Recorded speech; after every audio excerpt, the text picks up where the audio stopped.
PV. Anwar MLA ആരോപിച്ച എടവണ്ണയിൽ കൊല്ലപ്പെട്ട റിദാൻ ബേസിലിൻ്റെ കുടുംബത്തോടൊപ്പമാണ് നമ്മളിപ്പോൾ ഉള്ളത്. അദ്ദേഹത്തിൻ്റെ ഇളയാപ്പ ചെറിയച്ഛനാണ് നമ്മോടൊപ്പം ചേരുന്നത്. അൻവർ എം.എൽ.എ ഇന്ന് വാർത്താസമ്മേളനത്തിൽ പറഞ്ഞത് പോലീസ് ഈ ഷാൻ മുഹമ്മദ്, അതായത് ബേസിലിൻ്റെ സുഹൃത്താണ്, അയാളെ പ്രതിയാക്കുകയായിരുന്നു. അതുപോലെ തന്നെ ഈ റിദാൻ ബേസിലിൻ്റെ ഭാര്യയും ഈ ഷാൻ മുഹമ്മദുമായി അവിഹിതബന്ധമുണ്ടെന്ന് പറയാൻ നിർബന്ധപൂർവ്വം മർദ്ദിക്കുകയും പീഡിപ്പിക്കുകയും ഒക്കെ ചെയ്തു എന്നുള്ളതാണ് അൻവറിൻ്റെ ആരോപണം. എന്താണ് കുടുംബത്തിന് പറയുന്നത്? അതിൽ ഒരു കാര്യം എന്താ വെച്ചാൽ നമുക്ക് പറയാനുള്ളത്, നമ്മളെ വീട്ടിൽ നിന്ന് ഈ ഷാനാണ് എൻ്റെ മോനെ ഇറക്കി കൊണ്ടുപോകുന്നത്. ആ ഇറക്കി കൊണ്ടുപോയി രാത്രി 10:30 മണിക്ക് ഈ ഷാൻ എന്ന് പറയുന്ന വ്യക്തി തന്നെ ഈ വിളിച്ചിട്ട് പിന്നെ പറഞ്ഞു, ഞങ്ങളൊരു 10:30 11 മണിൻ്റെ ഉള്ളിൽ അവിടെ എത്തും എന്നൊക്കെ വൈഫിനോട് പറഞ്ഞിട്ടുണ്ട്. പിന്നീട് അവിടെ സംഭവിച്ചതെന്ന് ചോദിച്ചാൽ അവൻ വിളിച്ചിട്ട് പറഞ്ഞു അവിടെ 2 പേര് ഒരു ബൈക്കിൽ വന്നിട്ടുണ്ട്, അതുകൊണ്ട് ഞാൻ പോന്നിട്ടുണ്ട് എന്നൊക്കെയാണ് അവൻ അന്ന് പറഞ്ഞിരുന്നത്. ഈ സംഭവം കഴിഞ്ഞ് ഇവനെ തെരഞ്ഞ് പല രീതിയിലും നമ്മൾ അന്വേഷിച്ചിട്ടൊന്നും ഈ ഷാനെ വിളിച്ച് പിന്നെ ഷാൻ ഫോൺ എടുക്കുന്നില്ല. അതേമാതിരി രാവിലെ ഇവൻ അന്ന് പെരുന്നാളാണ് പിറ്റേന്ന്. ആ പെരുന്നാൾക്ക് ഈ ഷാന്റെ അവന്റെ ഭാര്യയും മകനും ഒക്കെ കൂട്ടി വന്ന് ഈദ് മുബാറക്ക് പറഞ്ഞപ്പോൾ ഇവന്റെ അനിയൻ ചോദിച്ചു, ഇന്നലെ ഞങ്ങൾ എവിടുക്കാ പോയിരുന്നു ചോദിച്ചു. ഞങ്ങൾ പുലിക്കുന്നിലുണ്ടായിരുന്നു, ചമ്പക്കുത്ത് എൻ്റെ സ്ഥലമുണ്ട്, പുലിക്കുന്ന് പറഞ്ഞ സ്ഥലത്ത് അവിടെയായിരുന്നു ഉണ്ടായത് എന്ന് പറഞ്ഞു. അപ്പം അവൻ അവിടുന്ന് വണ്ടി എടുത്ത് നോക്കുമ്പോഴാണ്, അവിടെ ചെന്ന് കുറേ നോക്കിയപ്പോഴാണ് അവിടെ അങ്ങനെ കിടക്കുന്നത് കാണുന്നത്. അപ്പോഴാണ് പിന്നെ അങ്ങനെ വെടി കൊണ്ടതും മരിച്ചതൊക്കെ അറിയുന്നത്. അപ്പം എന്നെ വിളിക്കുകയും ഞങ്ങളെല്ലാവരും അവിടെ ചെന്ന് അന്വേഷിക്കാം. അതിൽ സംഭവം എന്താ വെച്ചാൽ അപ്പം നമ്മൾ ഷാൻ തന്നെയാണ് ഇപ്പോഴും നമ്മൾ ഉദ്ദേശിക്കുന്ന ഷാൻ തന്നെ. പക്ഷേ ഷാൻ ഒറ്റക്കാവില്ല. ഇതാണ് നമ്മുടെ ഏറ്റവും വലിയ ഒരു സംഭവം. രണ്ടാമത്തെ കേസ് പോലീസ് അന്വേഷണത്തിൽ നമുക്ക് ചെറിയൊരു സംശയം വരാനുള്ള കാരണം, ഈ ഒരു ആപ്പിളിന്റെ ഫോണും വേറൊരു ഫോണും ഉണ്ട്. ഈ 2 ഫോണിൽ ഒരു ഫോൺ ആപ്പിളിന്റെ ഫോണിലാണ് ഇവരെ എല്ലാവരെയും തെളിവുള്ള ഒരു ഫോണാണ്. ആ ഫോണ് കാണാനില്ല, അത് ഇതുവരെ കണ്ടെത്താനും കഴിഞ്ഞിട്ടില്ല. അപ്പോൾ അത് അവൻ പറഞ്ഞു ഞാൻ വഴിയിലേക്ക് എറിഞ്ഞു എന്നാണ് ഷാൻ പറഞ്ഞത്. അവിടെ തപ്പുകയും വേറെ ഏതൊരു ഫോൺ കിട്ടിയിട്ട് FIRൽ ആ ഫോണിന്മേൽ നിർത്തിയേക്കാണ്. പക്ഷേ ഈ ഫോണിനെ പറ്റിയൊന്നും അതിൽ പറയുന്നേ ഇല്ല. അപ്പം നമുക്കതിൽ സംശയം വളരെയേറെ കൂടിയിട്ടുണ്ട്. അതേപോലെ തന്നെ ഈ റിദാനെ ബസ് കൊടുക്കുന്നത് ഈ പിന്നെ ഇതേമാതിരി MDMA കേസിലാണ്. ഈ ഡാൻസ് ആപ്പാ കൊടുക്കുന്നത്, കൊണ്ടോട്ടി ഡാൻസ് ആപ്പാ കൊടുക്കുന്നത്. ആ ഡാൻസ് ആപ്പ് കൊടുക്കുന്നത് അതിൻ്റെ ഒരു ഷമീം പറഞ്ഞ വ്യക്തിനെയാണ് ഒരു കൊടുക്കാൻ ഉദ്ദേശിക്കുന്നത്. പക്ഷെ അന്ന് അവൻ ഷമീമിൻ്റെ വണ്ടി ഇല്ലാത്തതുകൊണ്ട് ഇവൻ്റെ കമ്പനിയാണ് എൻ്റെ മകൻ. അങ്ങനെ നീ ഒന്ന് വരുമോയെന്ന് ചോദിച്ച് കൊണ്ടോട്ടി കൊണ്ടുപോവുകയും ഇവൻ വണ്ടിയിൽ നിന്ന് ഷമീം ഇറങ്ങിപ്പോയി വെള്ളം കുടിക്കാൻ പോവുകയും അതിൻ്റെ കൂട്ടത്തിൽ ഒരു പയ്യൻ വന്നിട്ട് ഇവൻ്റെ പേരിലേക്ക് ഒരു സിഗരറ്റും കൂടെ എറിഞ്ഞു. അത് നേരെ പുറത്തേക്ക് പോയി. പുറത്തേക്ക് പോയപ്പോഴാണ് ഡാൻസ് ഓഫ് ടീം ഇതിന് ഒരുങ്ങി നിൽക്കല്ലേ, അവർ വരികയും ഇത് വെക്കുകയും ഇവനോട് ചോദിച്ചത് എൻ്റെ നിന്ന് ചാടിയൊന്നല്ല എൻ്റെ മോൻ പറഞ്ഞപ്പോൾ അതൊന്നും സമ്മതിച്ചില്ല. അപ്പോൾ കടയിലുള്ള CCTV ഉണ്ട്, ആ CCTV റിക്കവറി വരെ പറഞ്ഞിട്ട് വരെ അവരത് ചെയ്തിട്ടില്ല. ആദ്യം MDMA കേസിൽ ഡാൻസ് ഓഫ് കുടിക്കിയതാണ്. അതിന്റെ വീഡിയോ ഞങ്ങളിലുണ്ട്, അതിന്റെ തെളിവും ഞങ്ങളിലുണ്ട്. അതിൽ പെട്ട ഒരു അസീസ് എന്ന് പറയുന്ന ഒരു പോലീസുകാരുണ്ട് ഡാൻസ് ആപ്പ് പെട്ട. അന്ന് ഈ മരണപ്പെട്ടപ്പോഴും എൻ്റെ ഈ വീട്ടിൽ വന്ന് അയാളാണ് മറ്റു ഓഫീസർമാരും കാട്ടിലൊക്കെ കൂടുതലും ചോദ്യം ചെയ്യലും, അയാൾക്ക് എന്തൊക്കെ ഒരു ആവേശം. ഈ ഒരു സംഭവം ഉണ്ടായി. ഈ അസീസ് തന്നെയാണ് അന്ന് അവിടെ SP ഓഫീസിൽ നിലമ്പൂർ വെച്ച് ചോദ്യം ചെയ്തപ്പം ഞാൻ പറയിപ്പിക്കാം സാറേ അവളെ കൊണ്ട്, നിങ്ങൾ മാറി നിൽക്കുന്നൊക്കെ പറഞ്ഞിട്ട് 3 ഷൗട്ട് ചെയ്തിക്കാണ്ട് 3 പിന്നെ വനിതാ പോലീസുകാരെ വിളിച്ചുകൊണ്ടുപോയി വേറെ റൂമിൽ കൊണ്ടുപോവുകയും അവിടുന്ന് നല്ലവണ്ണം മർദ്ദിക്കും. അവര് അദ്ദേഹം പുറത്തു വന്നപ്പോൾ പറഞ്ഞു ഇവളും ഈ ഷാൻ തമ്മിലുള്ള ബന്ധം ആരോപിച്ചിട്ട് ഈ പിന്നെ അങ്ങനെ ഇവളെ പിന്നെ റിദാന്റെ ഭാര്യനെ വരെ അവരെ അറസ്റ്റ് ചെയ്യാനുള്ള പരിപാടി. അപ്പോൾ ഞാനും സഹോദരനൊക്കെ അവിടെ ഉണ്ടായിരുന്നു. അപ്പോൾ ഞങ്ങൾ പറഞ്ഞു നിങ്ങൾ പഴയ വൈരാഗ്യം വെച്ചിട്ടല്ലേ അവളെ ലോക്ക് ചെയ്യുന്നത് എന്ന് ചോദിച്ചതോടുകൂടി പുള്ളി അത് തിരിച്ചു പോകും. അവളെ ഈ ഒരു അവിഹിത ബന്ധം ഉണ്ടെന്ന് സ്ഥാപിക്കാൻ പോലീസ് ശ്രമിച്ചു.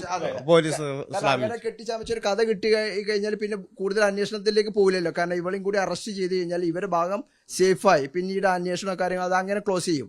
പക്ഷെ ഞങ്ങളെ മുമ്പിൽ ഇദ്ദേഹം പറഞ്ഞു ഇങ്ങനെ ഷാനും ഈ റിദാന്റെ ഭാര്യയും തമ്മിൽ ഇങ്ങനെ കുറേ കാര്യം സംസാരിച്ചില്ല, എല്ലാ പ്രൂഫും ഞങ്ങളെ കയ്യിലുണ്ട്. കാരണം ഇത് എന്താ വെച്ചാൽ ഇപ്പം റിദാന് പിന്നെ ജയിലിൽ എവിടുന്ന് സംസാരിക്കുകയാണെന്നുണ്ടെങ്കിൽ ഇവളാണ് കോൺഫറൻസ് കോളിൽ വിട്ടിട്ട് ഈ ഷാനുമായിട്ട് സംസാരിക്കുന്നത്. അപ്പോൾ ഇവിടുന്നാണ് കോള് പോകുന്നത്. അതിപ്പോൾ ഏതാളും നോക്കില്ല, ഈ പിന്നെ റിദാന്റെ ഭാര്യയും ഷാൻ തമ്മിൽ സംസാരിച്ചിട്ടുണ്ടോ എന്ന് മാത്രമാണ് ആ കോൾ ലിസ്റ്റിൽ കാണുക. കാരണം ആരാണ് ഇപ്പുറത്തെ റിദാനുണ്ട്, റിദാനെ കണക്ട് ചെയ്യുന്ന ആരാണ്, റിദാന്റെ ഭാര്യയാണ്.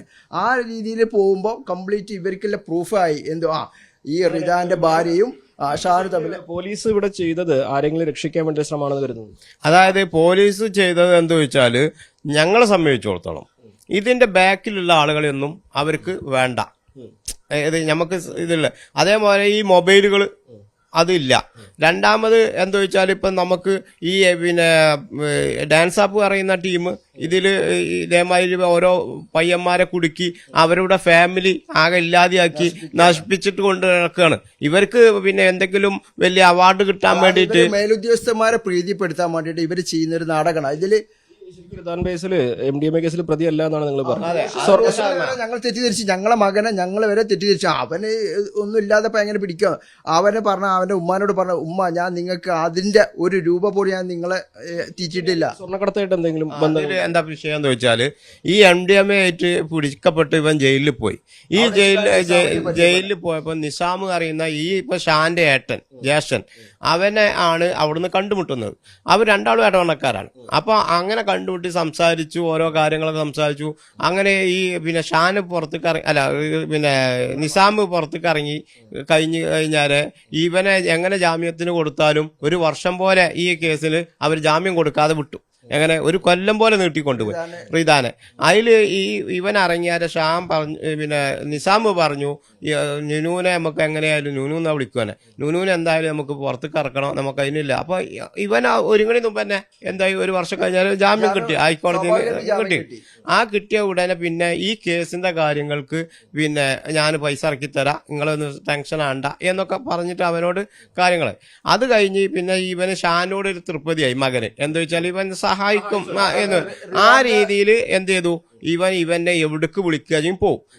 ഇവന് ഇതിൽ എങ്ങനെയാ വിഷയം എന്ന് വെച്ചാൽ ഈ ഷാന്റെ ഏതോ ഒരു സ്വർണം ഈ വേറെ കൊരട്ടിയിൽ നിസാമിന്റെ ഏതോ ഒരു സ്വർണം കൊരട്ടിയിലെ ഒരാള് അത് പിന്നെ പൊട്ടിച്ചു എന്നാണ് പറയുന്നത്. അപ്പം ആ ആളെ ഇവര് പിടിച്ചപ്പം ഇവൻ സ്വാഭാവികമായിട്ട് ഫ്രണ്ടാണല്ലോ, ഇവന്റെ വീത്താലെ പോയി.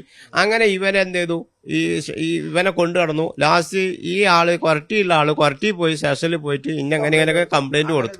അങ്ങനെ ഇവൻ എന്ത് ചെയ്തു, ഇവനെ വീണ്ടും അറസ്റ്റ് ചെയ്തു. ആരെ? റിദാനെ. ഈ നിസാമിനെ അറസ്റ്റ് ചെയ്തുമില്ല. അതെന്താ വെച്ചാൽ അവൻ മുങ്ങി.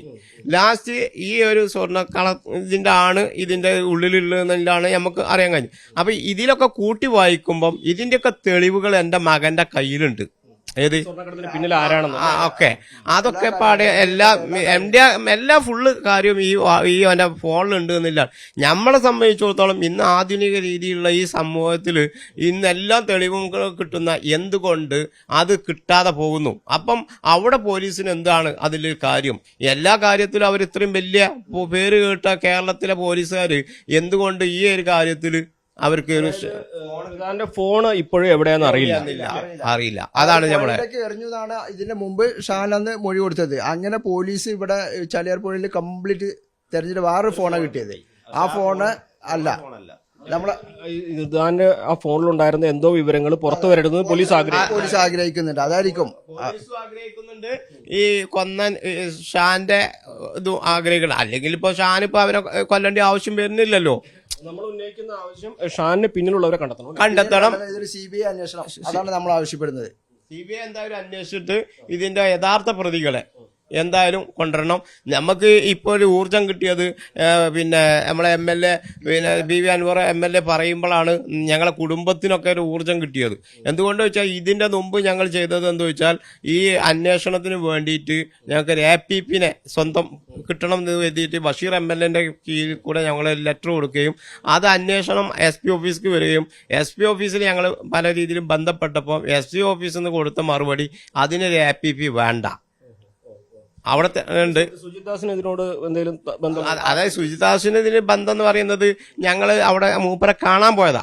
ആ കാണാൻ പോയപ്പോൾ മൂപ്പര് അന്ന് പറഞ്ഞു ഈ കേസുമായി മുന്നോട്ട് പോകുമ്പോൾ ഞങ്ങൾക്ക് നിങ്ങളോട് ചോദിക്കാനുള്ളത്, നിങ്ങൾക്ക് അഥവാ ഈ ഷാന്റെ ഫാമിലി ജാമ്യം കിട്ടുവെച്ചെങ്കിൽ പണം തന്ന് നിങ്ങൾ സെറ്റിൽ ചെയ്യാച്ചെങ്കിൽ നിങ്ങൾ അതിന് സമ്മതിക്കുമോ ചോദിച്ചു. ഞങ്ങൾ ഒരിക്കലും സമ്മതിക്കൂല. അതാ എനിക്കറിയേണ്ടത്. എന്നാലേ ഞങ്ങൾ കേസ് അന്വേഷിച്ചിട്ട് കാര്യമുള്ളൂ എന്ന് പറഞ്ഞു. ആ രീതിയിലാണ് പുള്ളി സുജിദാസിനെ നിങ്ങൾ വിശ്വസിക്കുന്നുണ്ടോ അതോ ഇപ്പം ഞങ്ങൾക്ക് എല്ലാരെയും സംശയമാണ്. സംശയമാണ്. എന്താ വെച്ചാൽ ഇപ്പം ഞങ്ങൾക്ക് ഇതുവരെ ഞങ്ങൾ വിശ്വാസം നഷ്ടപ്പെടുന്നത് ഇതേമാതിരി വാക്കുകൾ കേൾക്കുമ്പോഴാണ് അത് നഷ്ടപ്പെടുന്നത്.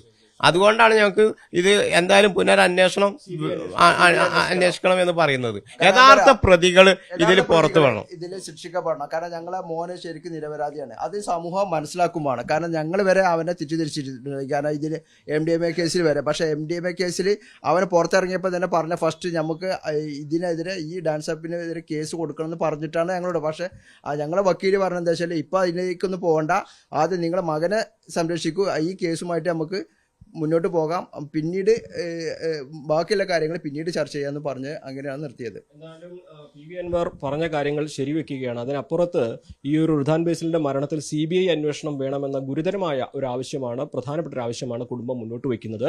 പോലീസിന്റെ ഭാഗത്ത് ഒളിച്ചുകളി ഉണ്ടായിട്ടുണ്ട്. ആ ഫോൺ കണ്ടെത്തുന്നതിൽ പോലീസിന് വീഴ്ച സംഭവിച്ചിട്ടുണ്ട്. ഒപ്പം തന്നെ പോലീസ് ആരെയൊക്കെയോ രക്ഷിക്കാൻ ശ്രമിക്കുന്നു എന്ന ഗുരുതരമായ ആരോപണമാണ് ഇവർ ഉന്നയിക്കുന്നത്. അഖിലോട്ട് പറയ്ക്കൊപ്പം CV അനുമോദ്, ന്യൂസ് 18.